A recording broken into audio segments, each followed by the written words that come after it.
Welcome to the Queer Body Podcast, where we are redefining the edges of identity and healing with your host, Dr. Laura Polak, a somatic healer and chiropractor. Let's join the podcast.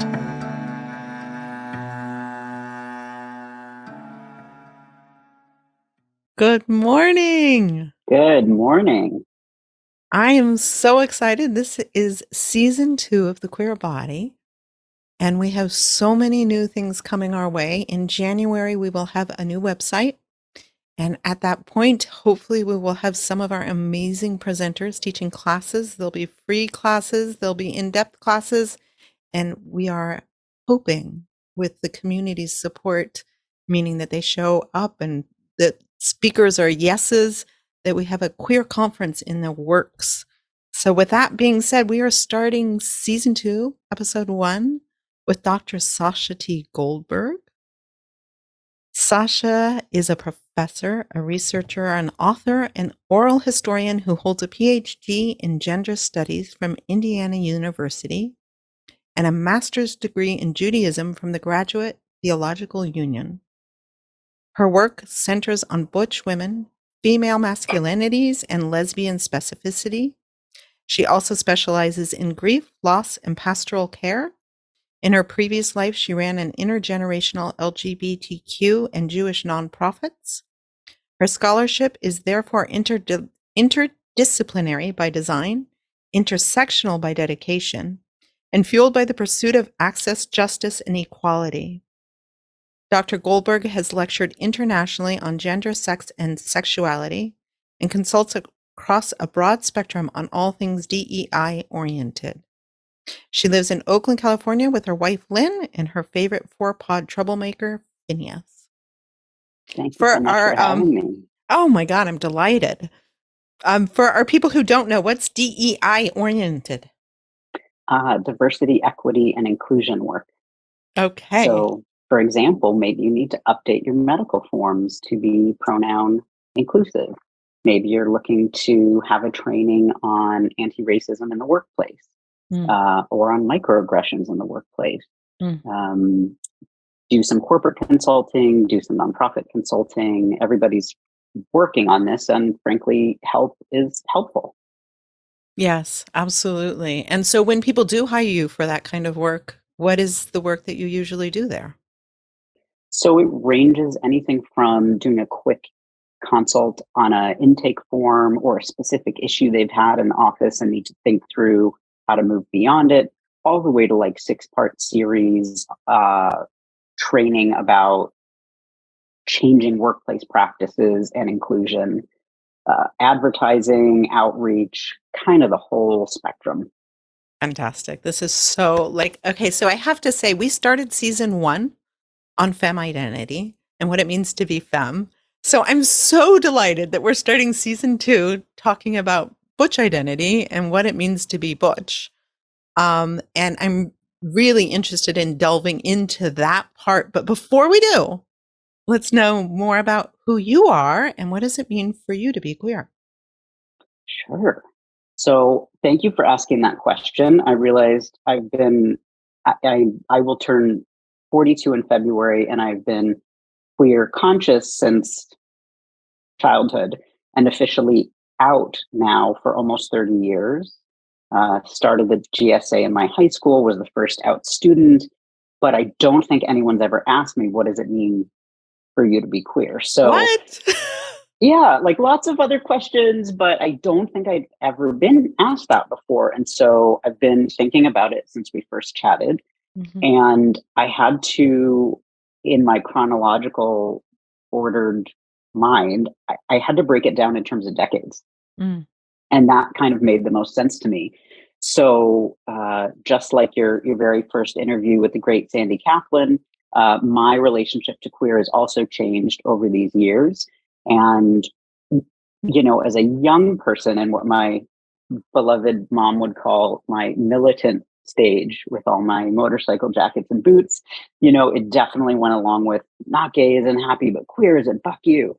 And that was powerful and empowering. And I loved that I had a pink t-shirt of all colors, baby pink, that said that. And That felt great for a while. And it felt like more of a response to the world rather than a centering of self in it. And Beautiful. so Ooh, say that again. I love that. it felt like more of a response to the world than a centering of self in it. It felt more reactionary and provocative and great and useful, right? It was a tool. And my favorite tool, even still, is the sledgehammer, but I've had to learn to use the scalpel. I've had to learn to use the pen. And so,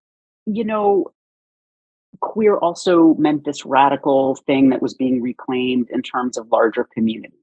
And I think that has been a mainstay in some ways to understand queer as an umbrella term for LGBT plus people and communities, and it can be very unifying in that way.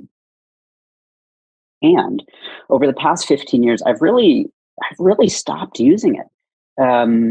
I understand why people want to ascribe it. I understand why people use it. I support it. I personally have come to a place where if I were to make a really lengthy t-shirt, it might say something like, not queer as in community prioritization of maleness, and not queer as in community prioritization of what I've termed the emphatically not female, but butch as in proud woman, proud female pronoun using woman identified butch. And that at this point to me, and for a while now, feels like it really stands in many ways outside of queer community. So for my dissertation work, I interviewed butches ranging from 18 to 72.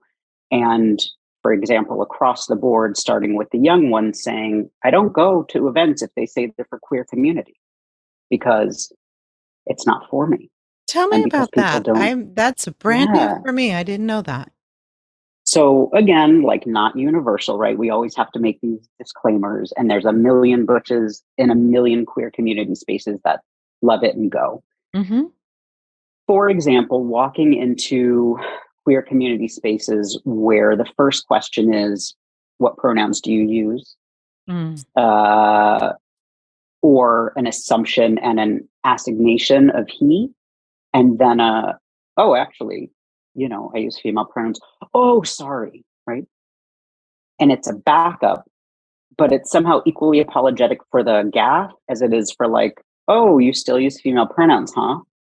Oh, like you're a little bit dated. Is that what that is? Frankly, I am a little bit dated. Oh, honey, you're 10 years younger than me then. Come on now.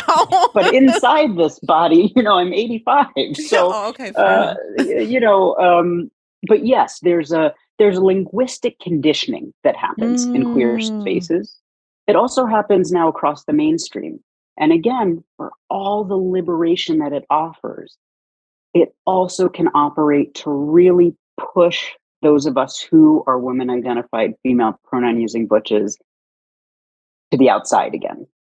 And many of us have had that our whole lives since we were, as a kindergartner, actually as a preschooler. And I guess I'm saying this on your podcast now, but I remember wetting my pants on purpose at preschool because if you screwed up your clothes, you got to pick clothes from the everybody clothes box. Oh, and so I could get underoos that way and any other, boy clothing that I wanted. Awesome. Of course, I'm dying to know which underoos you picked, but I'm sidetracking now. Probably Superman or Spider-Man or ones with even better trucks than dump trucks, Awesome. Yeah. But for those of us, a participant in these interviews who's a few years older than me talked about how as a little kid, she was always asked, are you a boy or a girl? And that now as, a 47-year-old woman, this is like the ghost that won't go away. Right? It just keeps raising its head. Tell me who you are is the most benevolent form. And I'm going to assume that you're not a woman because you like your dump truck underoos is not as benevolent. It doesn't land the same way. Got it. So that disheartens me a little bit because, I also had Oh, just another side story. I had the leather jacket with the engineer boots and the Queer Nation sticker. Poor mom. Yep. My mom, also wonderful woman, a pastoral counselor as well. And I wore a sticker that said, "Just say clit" on the back of my leather jacket. Of course you did. And she said, "Are you really going to wear that into church?" I said, "I'm going to be me everywhere I go." And she's like, "Okay." God bless. So there I am in church. And so that part of me, that 20-year-old queer, sledgehammer dyke, goes, wait a minute. Butches have always been a part of the queer identity in my world. Yes. So this is a little bit tragic for me to hear that you are interviewing people and yourself and not feeling like the community is holding you or embracing you. And of course, I want to offer in return in that pastoral care way, like it's not an absolute, and there's a lot of tenderness in places, and there's a lot of being seen in places, but there's also a lot of erasure, even if benevolent in intention, right? Even if the intent is let's create more space for neutrality or non-binary or diversity, we're still polishing that stone, right? We haven't arrived, and we're kind of getting closer in some ways and getting farther in other ways.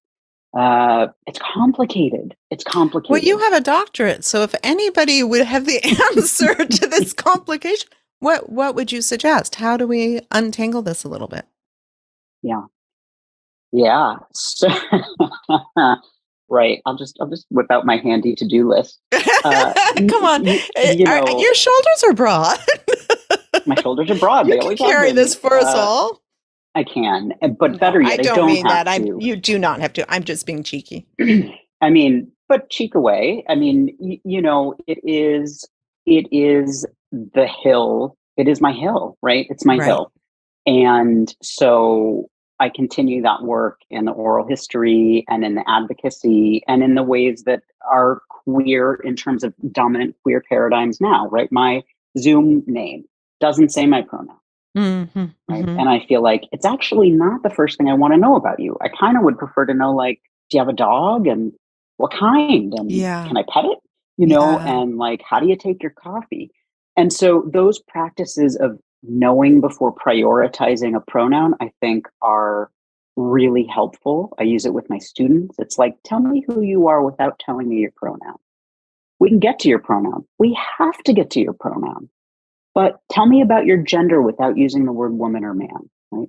One of my favorite answers from a student was that they described themselves as a fluffy chicken. And indeed, it matched their visual kind of soft presentation. And I like that, right? I like to play with words. I like to think through these things. I like to be present to see what's beyond kind of the current practices of pronoun pedagogy. And also recognize the usefulness. I do trainings within medical settings about, like, okay, how can you ask that patient that you've known for 10 years about their pronouns, right? Like, I do think it can be so useful. But in terms of Butch work, my friend, Dr. Stripe Gandera, and I once submitted a session to Creating Change that said, stop asking my pronouns. Centering Butch inclusion on, it was not accepted. This was years ago. It was not a surprise. It wasn't accepted, right? And Creating Change this year is in San Francisco, and maybe we'll do a little friendly Queer Nation infiltration, right? In a good way, right? But this dialogue of how can we start changing it? It's like, if you listen to this podcast and you find the ideas that we're talking about, great, talk about it to other people. If you listen to this podcast and you find it somehow it rubs you the wrong way, awesome. Talk about it with other people, right? The way we start talking about it is to start talking about it. And thus far, I've stood in limited company in terms of who's willing to even talk about it, let alone kind of start changing the pace of things outside the conversation. These conversations have happened for years behind closed doors. I mean, 15 plus years of people saying, well, I'm only going to say this to you, as if I'm like a Jewish priest in a confessional. I can only tell you. I can only say this behind closed doors. Okay, but here I am, your colleague, and Yep. somebody who this is a brand new idea to. Yeah. And I have so many trans people in my life, and I have so many Yes. non-binary people in my life. And I Yes. want everybody to feel honored and respected and taken care of. And so you and I were kind of talking about this earlier. Like we think that like the lexicon is going to fix everything instead Mhm. of the authenticity of culturally being with the person. Now, I don't really, Yeah. I'll joke with you and say, you're assuming I drink coffee. How dare you assume I drink coffee? Like, Thank you. Yes. there is this piece where it's like, how do we see each other face to face Yeah. and honor each other? And for a lot of people who are not in the queer world, who are not in the gender non-conforming conversations that, frankly, I know we both have been in for many, many years. Since I've started this podcast, I have many, many parents come to me and say, I don't know what to call my non-binary child. They're not really a child. They're a grown-up. Do I call them a child?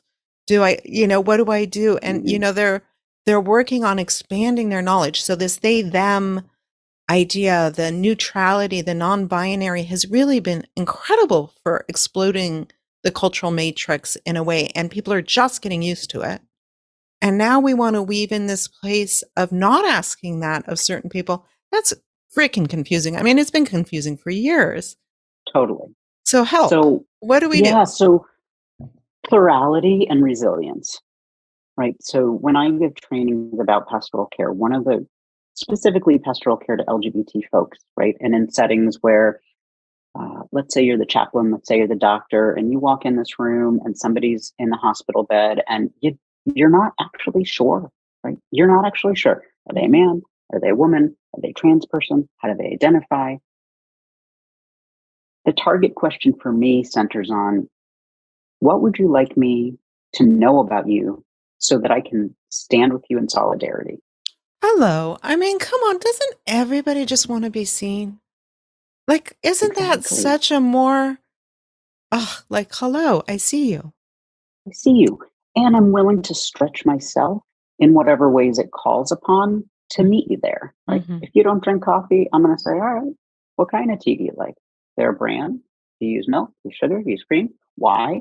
Because when I have you over, I want to be able to have what you have, right? I want to say, like, I'm welcoming you. Mm-hmm. And some of this is the difference between a community that's so-called inclusive and actually welcoming. Are you ready for me when I walk in the door? Are you ready for me when I walk in the women's health clinic? Are you ready for that non-binary student who, like, it is their first day of school and they are not sure where to go to the bathroom and they have like stomach sores because they're nervous, and like, what about the lines? Oh, boys over here and girls over there. All of these things we can work through. But one thing I would urge people is, we all want it to be this quick fix, and it's just not. Mm-hmm. And so the plurality piece, to use that in the world, and also the resilience piece. And that's the part I would want to offer to our queer communities, right? Is, how do we build our own resilience so that the first response to how do you take your coffee isn't, and I joke with you back, like, I don't drink coffee, coffee's fucked up. Coffee's from these farms. Coffee's going to give me a headache. I'm like, okay, what do you like to drink? I need a whiskey, Yeah. So some of that resilience, right? But we're out of spoons and we're exhausted and we're like trying to pay the bills. So it's a balance, but leading with good intentions and in return expecting, unlike my younger militant self, that people do have good intentions or they're trying. And so can we be expansive about that? I so appreciate that. I really do. And, I'm just back to this part because I am like, I want to fix things. I want to nurture things. It's just who I am. And I'm like, wait, my friend Sasha isn't going to come to my event because I'm calling it a queer event. I don't think we can add the whole freaking alphabet just so everybody feels like, so how do we open up the culture? How do we unweave parts of these things so that you feel invited? So I will come to your event, You're but here. I will say I'm here. We're at the party. Yeah. it can ring like tokenism. Let's just put that out there. But at the same time, it's like, who's on your planning committee? Who are your thought partners? And maybe in your own life, you have X, Y, and Z thought partners, and you look up one day and you realize, like, oh, you know who's not around, or you know what we haven't thought of in advance? And how can we operate in ways that are more inclusive so that even, I'll give you an example. Let me just stop midway and say, when I've planned women's events and when I've planned specifically, I ran a group called the Bull Dagger Group for 4 years here in Oakland. We'll probably start reprising it again soon. And my experience of saying this event is for women is that the first question, not the third, not the fourth, not the fifth, but the very first question, even in ways that aren't thinking of specific women of trans experience, but just broadly, the question is, well, are trans women welcome, right? We've conditioned this into our communities in many ways to be more conscious, right? To raise consciousness, the old lesbian feminist tradition of consciousness raising, to say, what about these women? And I would say, well, of course, women of trans experience are women. And so these women Coffee are is also coffee. welcome. If you're drinking the coffee, yes. Yeah. Right, like, great. But so some of that, people want the asterisks of saying all women included, or all, you know, and I think that's flawed too in some ways. But I want to hold room for both, you know, benign differentiation and say, like, we all get to be women, and we also get to acknowledge difference in experiences, which is what feminism taught us from the get-go. And so how do we honor both of those things? Now, on a flyer, that is really hard. But, you know, some more expansive language, some more expansive visual cues, and also, like, who's on the planning committee, right? So if I go to click your event and I see that, you know, my Butch pal Stacey Reed is on your event, I'm like, oh, okay, this is a space for Butches too. Because she put her 2 cents in there and she worked her magic, and that's super helpful. I don't have a quick one size fits all answer for that, but I'm working on it. I so appreciate that. I just know that people out there are working so hard on their inclusion conversations that to kind of throw in yet another piece is difficult. And I do remember when my first community started to come out with gender changing. Non-binary wasn't even an option yet. And they would say to me, well, you decide what to call me. I was like, oh, don't leave it up to me. I don't know what to call you. And so, like, sometimes I would call them she, sometimes I'd call them he, sometimes, you know, and I had multiple friends like this. And then now we've moved forward and we've chosen these non-binary. And even that on my medical forms in my office, there's these, they, them. I mean, there's so many that I think for people, even including myself, I feel a desire to request our communities, kind of what we're speaking about, to allow humanness. Hey, we're going to screw this up. We're going to screw it up a lot. But if you can be kind and loving and say, hey, I want to know who you are, then there's room to deal with my racist parts, to deal with my transphobic parts, to deal with my butch ignorance, to deal with, like, all of the parts of me that I'm working on.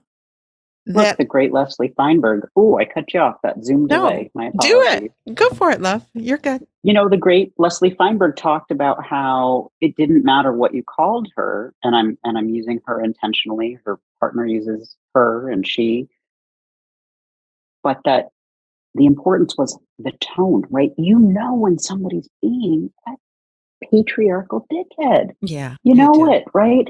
It's not vague. And so, you know, when I get called he anytime I go to the Midwest, or anytime I go to, like, a fancy hotel, which is not that often, but please let it be more, you know, I understand this is class-based. This is regionally based. This is not about disrespect, right? It's about security and self. And then knowing, like, yeah, you know what? Somebody doesn't actually mean this with ill will. And sometimes they do. And we know this. We know this to our core. Every queer person knows this in a very integrated way, a very embodied way, I should say. Mm-hmm. Well, it's such a juicy conversation, and I know we can go on and on, but we're not supposed to go on and on. So I'm going to bring us to the next piece, which is, hey, if you had a piece of work for people to work on their selves at home, what would you offer for our community so they can have an embodied practice of what we're talking about? So the first thing I thought of, and this is based on my, Lake Merritt walks, is like when you see another butch in the world, make some eye contact. Mm. And if you see a butch in the world and you're not one, make some eye contact and smile. Give a little acknowledgement. And it's so basic, but butches, we give each other the nod. Sometimes there's a nod and a smile. Sometimes there's a nod and a cruise, kind of depends. And, that moment to be embodied and value of self is not passe, right? That is hard to overrate that. And for butch women, particularly as the needle has moved so much about, for example, breasts as a visibility issue and a matter of female designation, there's something too about put your shoulders back in the mirror. Put your shoulders back. Mm-hmm. Stand strong in your boots or your clog or your sneaks, right? And take that minute and understand that you are coming from this beautiful, beautiful lineage. And it's not an accident that you weren't taught. And it's not an accident that you don't know. And if you're not a researcher, I can send you some links.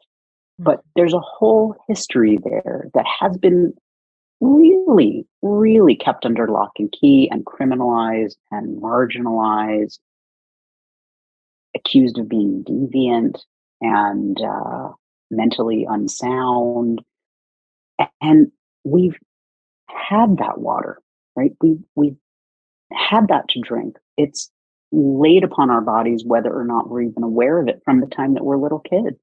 And so as an embodied practice to really put your shoulders back and stand strong in who you are and take a good goddamn long look at yourself because you're handsome as fuck. And stand in that before you leave for your day. Mm-hmm. Mm-hmm. Simple, but effective. Important. And then what would you say for our non-butch listeners? What would be a good practice for us as we are? I like hey, how about treating me as a human and acknowledging I choose to look this way and I'm badass because I'm walking out in my power. Really, that's a important distinction. An acknowledgement of herstory and history and solidarity amongst non-butch listeners too. We've taken it on the chin, right? We wear most often the hyper visibility that liberates us, gets us in trouble, imprisons us, all the above. Mm-hmm. And so an acknowledgement of gratitude and space making as these spaces shift to keep us in mind, right? Hear this with an open heart and an open mind, even if it's not your thing. Mm-hmm. Think about it, think it through, right? Take the time to just do a consideration. It might not land with you like, well, this is my jam. It might be like, oh, this is uncomfortable, or this is a struggle, or even more real, oh, I don't feel that way, and I'm butch, or whatever it is, right? But be willing to open up to the experience and the knowledge that for many butch women, this is what's real. Mm-hmm. And it can exist in plurality with all the rest of the stuff. And if we're advocating for that big plurality, then we have to advocate for it. Mm-hmm. Thank you for that. I really appreciate that. And I really appreciate, I think I'm so sorry that I won't be able to give good credit here. I think it's Carrie Kelly who says, if you're not working at the edge of your uncomfortability, then you're not in growth. And then, what are we doing? So I think if any of this makes you uncomfortable, I think you would agree. Dr. Sasha, yahoo! We're so glad. 100%. Yeah, because this is where 100%. growth happens. Yeah. Agree. Wonderful. Agree. So of course, I would love for all kinds of people, and I'm going to just put a plug out there for you. We have chosen one topic today because it's, we have to narrow. But Dr. Sasha T. Goldberg, is a pastoral counselor, works with grief, works with diversity training, has done many trainings as a white-bodied facilitator on race in diversity spaces and on LGBTQI, LMNOPQRST spaces, forms, and is just transplanted back from where? Indiana and then Chicago. Yeah. Yeah, to Oakland. And really would love to support her and all the amazing work she does. If you want some pastoral counseling, if you want some diversity training with a white-bodied facilitator, amazing. Oh my gosh, you should see her CV. 7 pages long. How can we find you, beautiful? Yeah, so LinkedIn and also Dr. STG at outlook.com and, at the coffee shop. Well, some of our listeners are in the Philippines, so I don't think they're going to see you at the coffee shop. But I'd love to have their coffee shop as well. Oh, but yeah, I'm online. I'm reachable. I'm out there. I'm excited to connect is the main thing. Beautiful. And we'll have all of Sasha's information on the website when it's up in January. Meantime, hopefully it's here in the liner notes. You can reach her there. Anything I haven't asked you that you're like, I have to say this thing? Well, I did make a joke with my best trans guy pal here. We're quite aligned in many, many, many ways. And the last joke was, we can carry heavy things. Versus, we can do hard things. It's like, we're prepped. We're ready. We've been carrying this weight a long time. And so join us. Come be in conversation. Don't shy away from the hard stuff. We can carry everything. Amen. And as a former hod carrier construction femme, hey, I got your back. You know it. That's right. I got your back. In more than one way. Yeah, absolutely. Absolutely. What a pleasure to have you here. There are so many topics that I want to talk to you about, but I think this has been a beautiful meeting of minds. Wonderful. Thank you so much. All right. Total joy. You've been listening to the Queer Body Podcast, where we are redefining the edges of queer identity and healing. For more information about Dr. Laura Polak or our podcast, check out our website, communityholistichealth.com. Thank you for listening.